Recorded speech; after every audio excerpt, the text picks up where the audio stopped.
Every single one of us has the drive to succeed. However, sometimes that drive is not always accompanied by the knowledge that we need in order to do so. Fortunately, there are many ways that you can gain the skills that are necessary in becoming a success. In fact, it can be broken down to simple step-by-step instructions so that you and anybody else can achieve their dreams. This step 1. Know where you are going by visualizing your goal. One of the hardest things about succeeding can be sometimes be knowing where you want to end up. Sure, we all have a generalized idea of success as having a lot of money and working at doing something that we are passionate about. However, that is not enough. What you need before you can succeed is a detailed outline of exactly what it is that you want to succeed at. Without that, all of your planning will be for meat. Step 2. Taking the time to take action. This may seem obvious, but sometimes we need a schedule before we can succeed.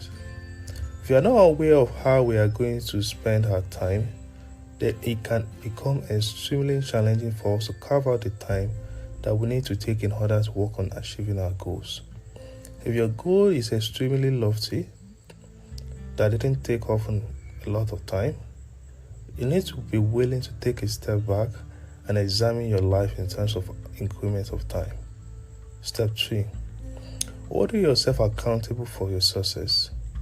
Something that a lot of people don't realize when it comes to planning for success is that when we are making the effort to achieve something, it can be hard for us to stay motivated. Once we start skipping one day, it can quickly snowball into skipping an entire week. Before we know it, we have lost track of our goals and our motivation, and there's no way for us to be roped back in.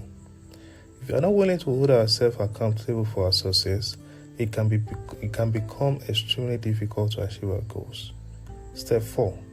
Setting realistic goals. Most of the time, people tell you not to plan too big because it can hurt you to set yourself for disappointment.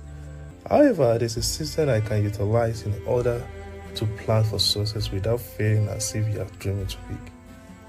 There's no such thing as dreaming too big, and in fact, you can view setting a goal like a kind of puzzle. Of course, you need to set up the framework first. Find all the simple straight edges and place them where they are meant to be. That's the outline of the big picture. Step 5. Take action and evaluating your progress. Sometimes, the hardest part of having a goal is getting started. When we don't know where to begin, it can be difficult to evaluate where we are going to end up. Taking action is a strong phase.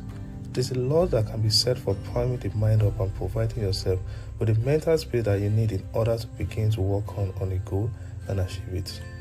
Taking action inspires the mind a visual of somebody who is willing to stand up for what they believe in and who doesn't compromise.